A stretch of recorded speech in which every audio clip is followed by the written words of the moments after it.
Bienvenue à tous. Dans notre vidéo, nous allons vous montrer comment créer un template avec Flask. Donc, comme vous le voyez, là, si on veut par exemple écrire du code HTML, ce sera très difficile. Donc, c'est pas pratique. D'autres choses, on va intégrer Bootstrap pour aller plus vite. D'accord. Donc, d'abord, je vais vous montrer comment afficher un template. On importe d'abord, ok, on importe render template, comme vous le voyez, render template, c'est-à-dire afficher un template. Donc, cette fonction prend un argument, par exemple, nom du template. Donc, on va le nommer index.html. Je vais vous montrer étape par étape comment ça va se passer. Ok. Donc, une fois terminé, on fait ça. Comme vous le voyez, l'application a levé une exception de type template not found. Là aussi, c'est important. Il faut apprendre à lire les erreurs et les exceptions. Il faut apprendre à les lire. Il nous dit danger2.exception template not found. Ça te permet de débugger facilement ton application. Par exemple, pour chercher sur Google ou si quelqu'un vous demande quelle est l'erreur, pourquoi l'application n'affiche pas le fichier index.html, tu nous dis, bon, j'ai une exception de type template not found. Est-ce que tu peux m'aider? Dans ce cas-là, vous allez trouver de l'aide facilement. Ok. Donc, pour gérer cette exception, qu'est-ce qu'on va faire? On va créer ici un dossier qu'on va nommer template. Dans template, on crée le fichier index.html, comme vous le voyez.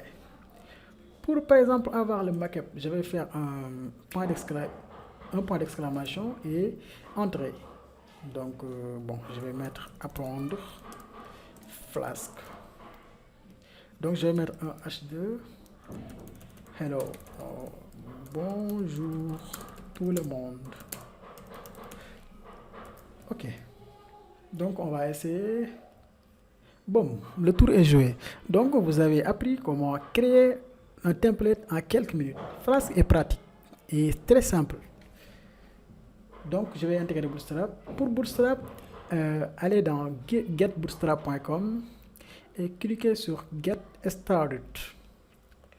Une fois cliqué, descendez un peu, il y a ça, Starter Template. Donc, je vais copier ça. Cliquez ici, copier-coller. Donc, si par exemple la formation n'est pas une formation sur Bootstrap, pourquoi j'écris pas des codes comme ça? Je vais copier sur Bootstrap et je colle. Voilà, c'est ça l'idée. Donc, je vais faire ça. Au lieu de Hello World, je vais mettre par exemple apprendre Flask. Ok. Donc, comme vous le voyez, moi je vais faire quelque chose comme ça. Comme vous le voyez, voilà. Donc, je vais vous montrer encore une fois. Normalement, on doit avoir un affichage bien. Voilà, comme vous le voyez, on a apprendre Flask. Par exemple, le texte, on peut le centrer. Si on fait par exemple classe texte center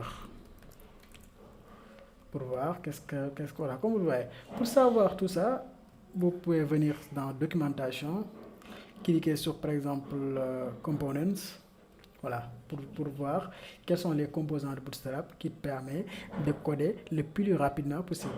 Donc on a créé notre première template et aussi on a intégré Bootstrap. Donc on va créer notre deuxième page rapidement. Je vais faire def about. Donc return render template about.html. Donc ici on va faire app.route absolute app.route. Ok. On va mettre par exemple about. About, ok. Parfait, ok. Donc, on a about qui est notre page à propos. Bon, vous pouvez aussi le nommer par exemple à propos si vous voulez, mais on va rester sur cette dynamique. Donc, je vais tester. La page d'accueil, ça marche très bien. La page about. Comme vous le voyez, il y a toujours l'exception parce qu'on n'a pas encore créé le template. Donc on va créer ça ici, dans template, cliquez ici, about.html. Donc je vais copier tout le code, je vais le mettre ici. Donc vous allez me dire, vous avez répété, pourquoi vous répétez tout ça? Bon, je vais vous répondre après. À propos. Bon, ok. Ok. Comme vous le voyez, donc on a déjà créé notre template, on a nos 2 pages. Mais qu'est-ce que vous avez remarqué? En programmation, il y a ce qu'on appelle dry, don't repeat yourself. Je vais vous montrer. C'est un concept très populaire. Voilà, il y a le concept dry qui veut dire don't repeat yourself. Donc si vous voyez dans votre code des fonctions ou bien des codes qui sont dupliqués plusieurs fois, ou bien dupliqués 2-3 fois, donc il faut penser à ça. Il faut réfléchir sur comment faire pour refactorer ça. Donc, la bonne nouvelle en est que avec Flask, avec son système, son moteur template Jinja, nous pouvons faire ça facilement, faire des include ou bien faire des extend. Dans la prochaine vidéo, je vais vous montrer comment faire